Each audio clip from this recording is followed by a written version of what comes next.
পৃথিবীর মধ্যে আল্লাহ তাআলার দেয়া নবী রাসূলদের পরে সর্বশ্রেষ্ঠ নেয়ামত, রহমত, বরকত এবং সর্বশ্রেষ্ঠ সম্পদ হচ্ছে ইলম, যেটা আল্লাহ তাআলা বান্দাকে ভালোবেসে দিয়েছেন। আরো জোরে পড়েন সুবহানাল্লাহ, আরো জোরে পড়েন সুবহানাল্লাহ। নলেজ অ্যান্ড উইজডম, জ্ঞান এবং প্রজ্ঞা, হিকমত, এই দুইটা জিনিস কোরআনুল কারীমের মধ্যে উল্লেখ হয়েছে।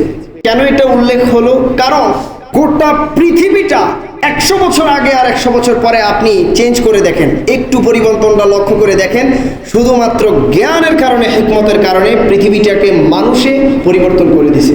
সুবহানাল্লাহ পড়েন। 1000 বছর আগে দেখেন প্রাচীন সভ্যতার মানুষ ছিল, তারা বাতাস এভাবে বসে বসে বাতাস খাবে তো দূরের কথা, লাইটের আলো পাবে তো দূরের কথা, ঘর্ষণ দিয়ে দিয়ে পাথরে পাথরে আগুন জ্বালাতে হতো, বাতাস খেতে হলে পাহাড়ের চূড়ায় উঠতে হতো, গাছের আগায় উঠতে হতো, সেখানে প্রাকৃতিক বাতাস খেতে হতো, এভাবে কল্পনাও করতে পারেনি। কিন্তু আপনি দেখেন জ্ঞান এবং হিকমতকে প্রয়োগ করে করে করে করে আল্লাহর বান্দারা পৃথিবীটাকে পাল্টে দিয়ে এখন এতটা সহজ করে ফেলেছে, জীবনকে এত স্বাচ্ছন্দ্যময় বানিয়ে তুলেছে যে পৃথিবীতে এখন আর বাতাস খেতে হলে, কাজ করতে হলে ওই রকম পাহাড়ের চূড়ায় বা গাছের চূড়ায় উঠতে হয় না, সুইচের মধ্যে টিপ দেয়, মাথার উপর বাতাস চলে আসে। সুবহানাল্লাহ, আরো জোরে পড়েন সুবহানাল্লাহ। এটা হচ্ছে জাগতিক। এবার আপনি আসেন ইলমের আধ্যাত্মিক পাওয়ারটা দেখে ফেলি। আধ্যাত্মিক পাওয়ার যদি আপনি দেখতে চান তাহলে আপনাকে তাকাতে হবে শাহজালাল ইয়ামিনীর দিকে। কিভাবে? আমি আপনাকে বলছি, শাহজালাল ইয়ামিনী আপনার আমারই মতো একজন মানুষ। বলেন কি? একজন মানুষ। আপনি যেমন মানুষ, আমি যেমন মানুষ, তিনিও এমন মানুষ। আপনি আমি যেমন আল্লাহর বান্দা, তিনিও আল্লাহর বান্দা। আপনি আমি যেমন আল্লাহর নবীর উম্মত, তিনিও আল্লাহর নবীর উম্মত।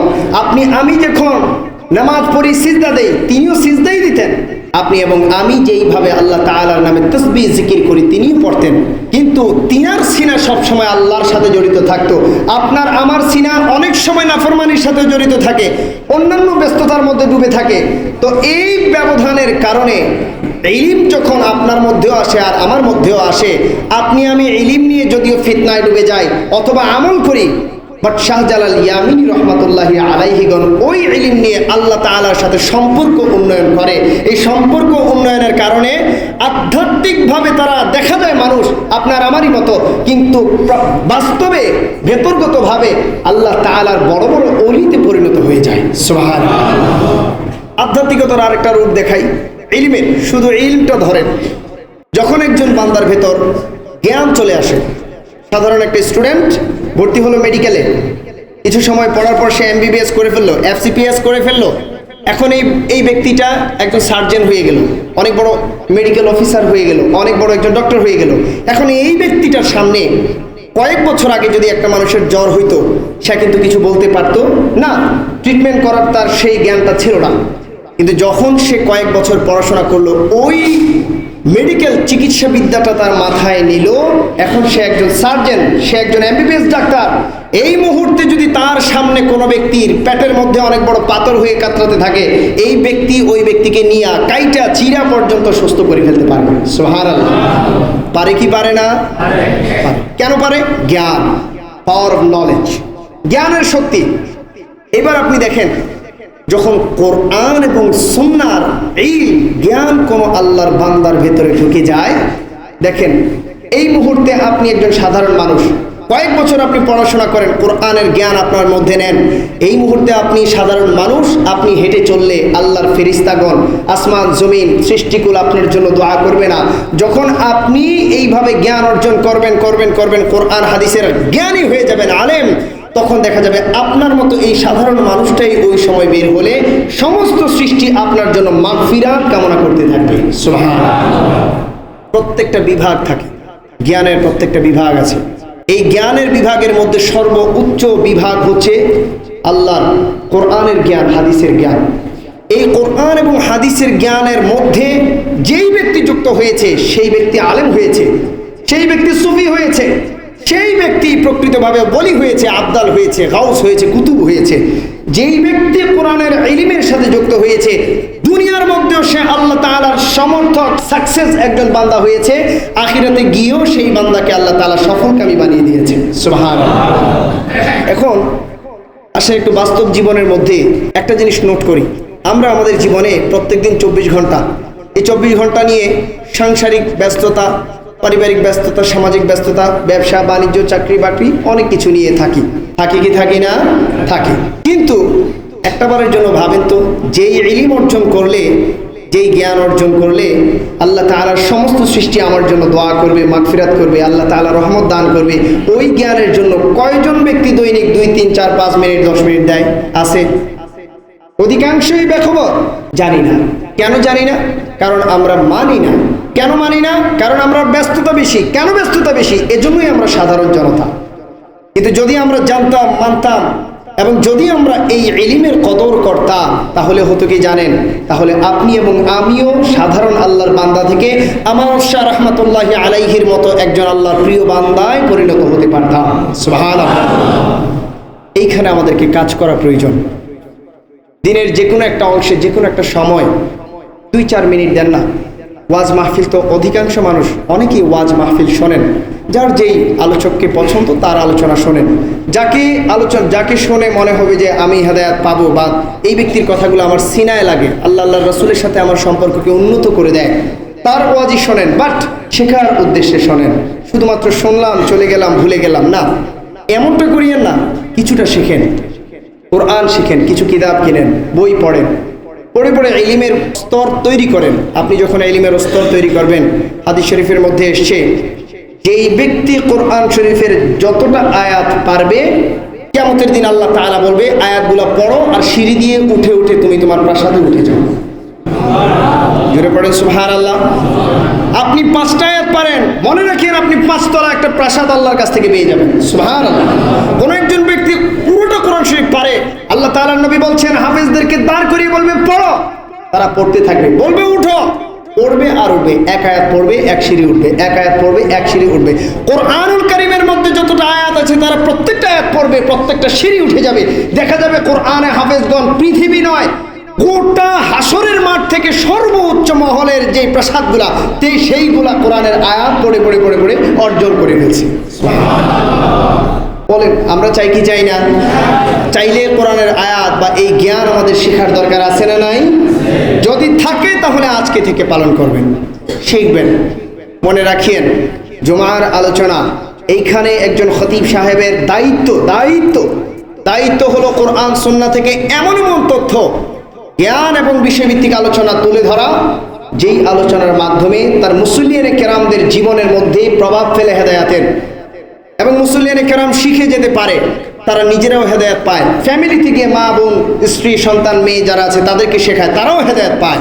এবং এইভাবে যখন, মনে রাখবেন, এইভাবে যখন কোনো খতিব কোরআন হাদিসকে উপস্থাপন করে আর মুসল্লিয়ানে কেরামগণ সেইটা গ্রহণ করে আমল করে, কিয়ামতের দিন কি হবে জানেন? পুরাটা মজলিসকে আল্লাহ তাআলা ডাকবে।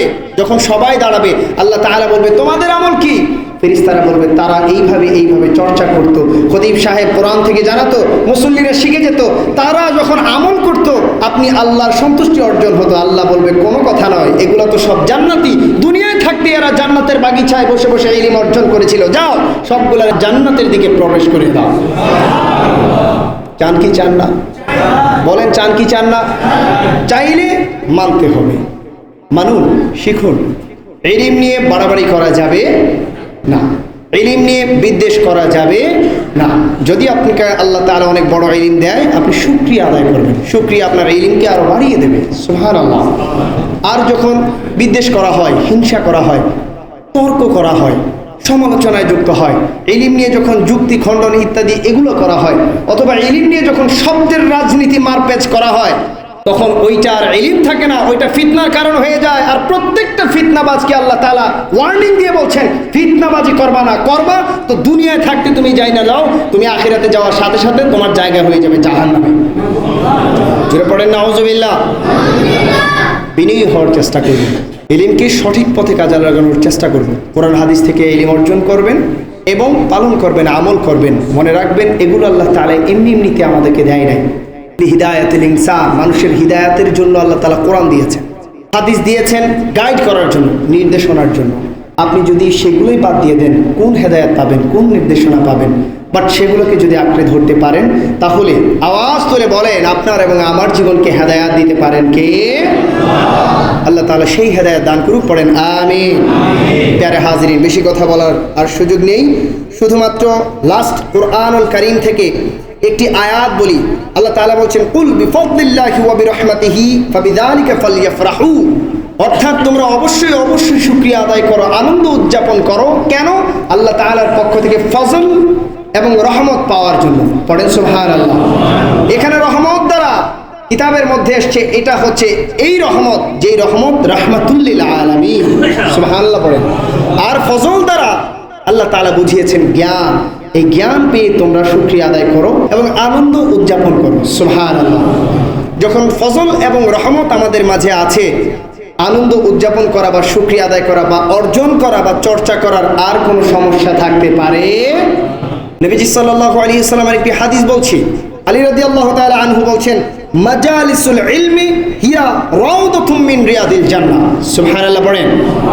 আলী রাদিয়াল্লাহু তাআলা আনহু বলছেন যেই জায়গার মধ্যে ইলমের চর্চা হয়, ইলম অর্জন করা হয় বা দেয়া হয়, যেটাই হোক ইলম চর্চা হয় যেই মজলিসের মধ্যে, ওই মজলিসটা আর মজলিস থাকে না, দুনিয়ার মধ্যে রাউদাতুম মিন রিয়াদিল জান্নাহ, জান্নাতের একটা বাগিচা হয়ে যায়, সুবহানাল্লাহ।